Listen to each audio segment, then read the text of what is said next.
আমরা এখন চলে এসেছি রতনমালা বিশালাক্ষী মন্দিরে। মায়ের যে মন্দিরটা, আমরা যে কত কষ্টে এসেছি, কিভাবে এসেছি, তোমাদের রাস্তাটা তো অবশ্যই দেখাবো। অপূর্ব সুন্দর মায়ের যে মন্দির সেটা আমরা দেখছি।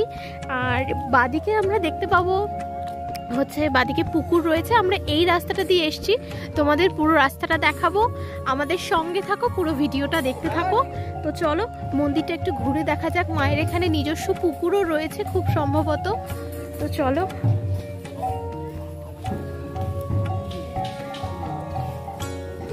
এখানে কুয়াশা পড়ছে, ঠিক আছে, হাঁ করলে না সেই মুখ দিয়ে ধোয়া বেরোচ্ছে। একটা দারুণ একটা সিচুয়েশন। এই যে মায়ের মন্দির, মায়ের মন্দিরের যে দুপাশে প্রথমে আমরা দুটো সিংহ দেখতে পাবো, দুটো বাঘ দেখতে পাবো, সরি বাঘ, দুটো বাঘ রয়েছে। এ হচ্ছে মায়ের মন্দির। মায়ের মন্দিরের সামনে এখানে এখানে ওই বলি ঠলি হয় সেরকম জায়গা। এখানে মালা পরানো রয়েছে। এটা হচ্ছে মায়ের পুকুর, এটা মায়ের নাট মন্দির। চলো এবার আমরা উপরে উঠি আস্তে আস্তে। এখানে মায়ের ভক্ত বসে আছে, চলে গেল। চলো আমরা ভেতরের দিকে যাই। এখন বাজে সন্ধ্যা 7টা।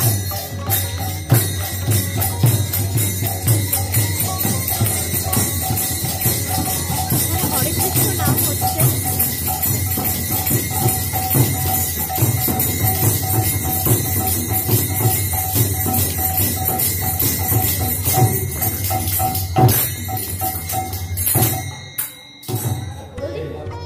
মিষ্টি গীতশ্রীতে সকলকে স্বাগত। আজকে আমরা চলে এসেছি আরো একটি মাতৃ মন্দিরে।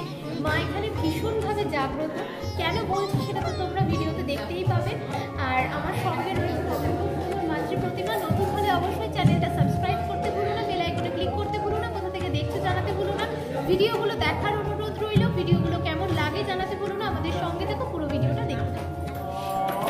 মায়ের মন্দির বন্ধ হয়ে গিয়েছিল, আমাদের জন্য আবার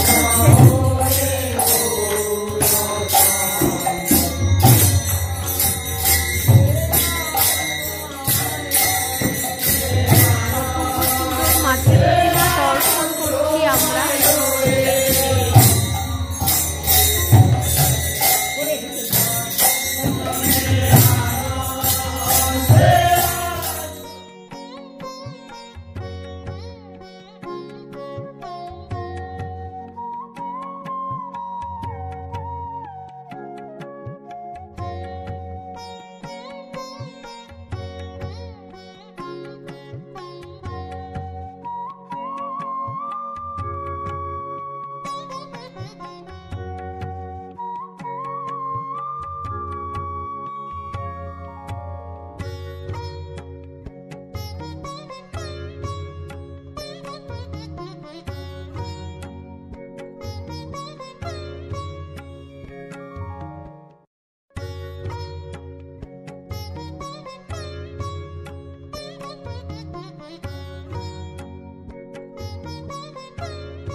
আমরা যে রাস্তা দিয়ে মায়ের মন্দিরে যাচ্ছিলাম, দেখো সে রাস্তা একটা শিয়াল দৌড়ালো।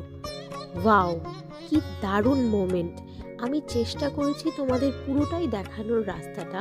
মানে এই রাস্তা দিয়ে যখন আমরা যাচ্ছিলাম রাত্রিবেলায়, বেশ মানে একটা রোমহর্ষকর একটা দৃশ্য আমরা দেখতে পেয়েছি। তো অপূর্ব সুন্দর একটা পজিটিভ ভাইব ছিল জায়গাটায়। তো সব মিলিয়ে একটা দারুণ অভিজ্ঞতা হয়েছে, যেটা তোমাদের সাথে শেয়ার না করলেই নয়। আশা করি তোমাদের ভালো লাগছে, পুরোটা দেখতে থাকো।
নাম একটু বলবেন।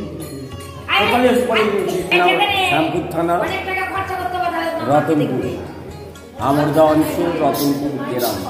আচ্ছা, মায়ের সম্পর্কে একটু যদি বলেন আমাদের। মায়ের সম্পর্কে বলে কি, মা হচ্ছে বনের ঠাকুর ছিলেন আগে, এখানে বন জঙ্গল ছিল। ওনার আসল নাম হচ্ছে বনমালা। বনমালা, বনমালা আসল নাম। আচ্ছা। সদাগর প্রতিষ্ঠিত করেছিলেন। দেখে বর্ধমান রাজাকে বললেন যাদের সর্বমঙ্গলা আছেন, সেই রাজা এসে তিনি প্রতিষ্ঠা করে এখানে সবাই ব্রাহ্মণকে দিয়ে জমি জায়গা যা কিছু, ব্রাহ্মণ যারা বাজনা বাজায়, বাঁশবড়ি, মালাকার, ঘর রং করবে, এইসব মানুষকে দিয়ে দিয়েছে এবং তারাই সেবা এখন করছে। এখন গ্রাম্য কমিটি আছে, কমিটির উপরে সব নির্ভর, এরা এসব তত্ত্বাবধানা করে। মন্দির ভাঙা চোরা ছিল, ভগ্ন। পাশের গ্রামে ঘনশ্যামপুর মনোবিশ গোয়াল, তিনি মন্দির নির্মাণ করে প্রতিষ্ঠিত করেছেন। হ্যাঁ, আপনার চৈত্র মাসের সংক্রান্তিতে মায়ের কাছে চড়ক মেলা হয় এবং ঝাঁপ দেওয়া হয়। আচ্ছা। পশ্চিমবঙ্গের ভিতরে বিরাট ঝাঁপ, পুজো অর্চনা, যাগযজ্ঞ, নানা গ্রাম থাকতে, নানা জেলা থাকতে লোকজন এসে সমাগম আরম্ভ করেন এবং 4-5 দিন 6 দিন অনুষ্ঠান হয়। আচ্ছা, ওটাই তাহলে মায়ের বড় উৎসব। বড় উৎসব মানে সংক্রান্তি দিন, চৈত্র মাসের সংক্রান্তি দিন। আচ্ছা।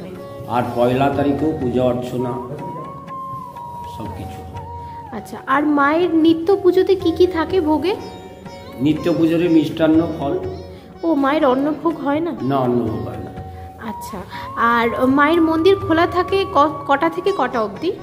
আপনার সকাল 7টা থেকে সন্ধ্যে 7টা অবধি। সকাল 7টা থেকে সন্ধ্যে 7টা অবধি। আচ্ছা, আর মায়ের মন্দিরে যদি কেউ আসতে চায় ট্রেনে করে, তাহলে কোন স্টেশনে নেমে কিভাবে আসবে যদি একটু বলে দেন। ট্রেনে করে এলে পারে উলুবেড়িয়া থাকতে যদি নামেন, স্টেশনে নেমে গাড়ি আড়া বাস ধরতে হবে।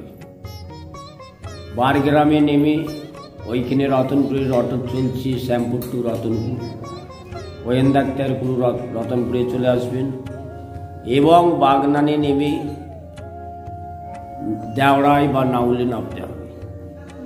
নেমে অটো ধরে রতনপুর, একটু হাঁটতে হবে 2-10 মিনিটের পথ। আচ্ছা, আর মায়ের এই অঙ্গরাগ হয় তো মায়ের? হ্যাঁ হ্যাঁ। সেটা কোন সময়টায় হয়? অঙ্গনাথ মানে পুজো অর্চনা বা মায়ের দুর্গা উৎসবের সময় দুর্গা উৎসব হয়।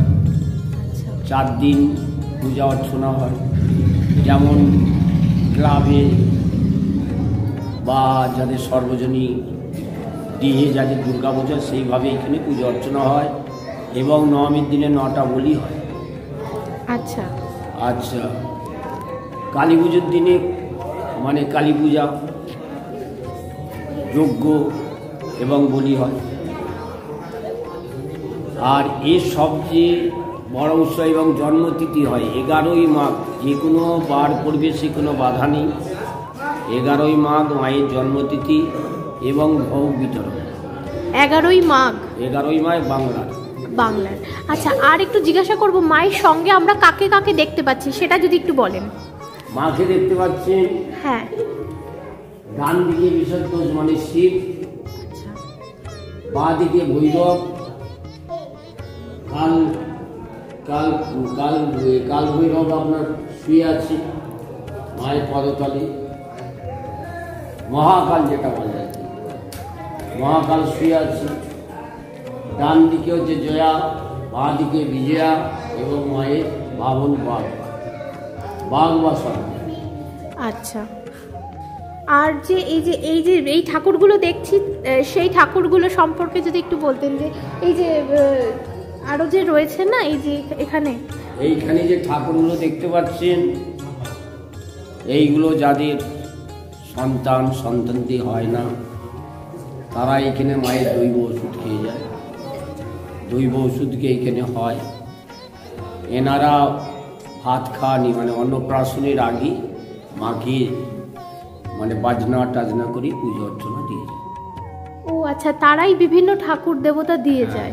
আচ্ছা, সেই জন্যই এতগুলো গোপাল দেখতে পাচ্ছি আমরা। আরো গোপাল আছে, আরো আছে, ভেতরে আছে, সব বাইরে আছে। আচ্ছা ঠাকুরমশাই, আপনার নামটা একটু বলবেন? আমার নাম অশোক রায়। আপনি এখানকার এখন পুরোহিত। হ্যাঁ, ধন্যবাদ। মোটামুটি আমাদের কাছে তাওজা আছে 1,500-2,000 বছর আগে করার, ব্রিটিশের আমল থেকে। ও, ব্রিটিশের আমল থেকে মা পুজো পেয়ে আসছেন? তার আগে থেকে, তারও আগের থেকে, মানে 150-200 বছরের বেশি হবে তার? না, 150-200 বছর নয়, প্রায় আমাদের আঞ্জাত অন্তত 2,500-3,000 বছর, 1,000 বছর আগে। 2,500-3 হাজার বছর আগে? এগুলো তো ছিল বন জঙ্গল, এটা বসতি ছিল না, এটা নদী ছিল। হ্যাঁ, এখনো আসতে গেলে আমরা দেখলাম রাস্তাটা অনেকটাই ফাঁকা, চতুর্দিকে অনেক গাছপালা রয়েছে। হ্যাঁ, নদী ছিল, এবার বসতি হয়ে গেছে। বা এই যে পুকুর দেখতে পাচ্ছেন, এটা নদী, এটা কাটানা পুকুর নয়। আচ্ছা, ওটা তো মায়েরই পুকুর? মায়ের পুকুর, ওটা মায়ের নিজস্ব সম্পত্তি। আমরা এখন যে জায়গাটা এসেছি এটা অপূর্ব সুন্দর, তোমাদের কি বলবো, মানে এখান থেকে একটা পজিটিভ ভাইব যাকে বলে সেটা আমরা পাচ্ছি। এখানে একটা বড় বট গাছ রয়েছে, আর সেই বট গাছের নিচে বসে আছেন আমাদের ভোলে মহেশ্বর। চলো তোমাদের দেখাই একটু।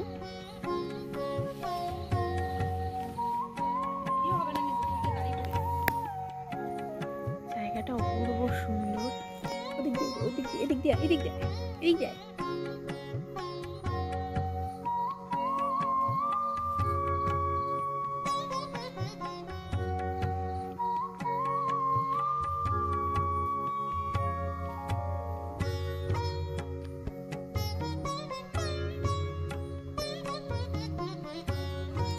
এখানকার ভোলেনাথ যে জাগ্রত সেটা তো বোঝাই যাচ্ছে। আমরা এখান দিয়ে গিয়েছিলাম মায়ের কাছে, এই যে এই রাস্তাটা দিয়ে, অন্ধকারে বোঝা যাচ্ছে না, ওখান দিয়ে একটা রাস্তা রয়েছে, ওই রাস্তা দিয়ে আমরা গিয়েছিলাম। তো দারুণ সুন্দর। এখানে সব ঠাকুরকে আবার উপরেও বসিয়ে রেখেছে, দেখো। তো এই হচ্ছে পুরো জায়গাটা। রাত্রিবেলা এসেছি বলে মানে এখানকার ভিউটা বেশ পুরোপুরি অন্যরকম। এখানে নন্দীও রয়েছে ঠাকুরের সঙ্গে।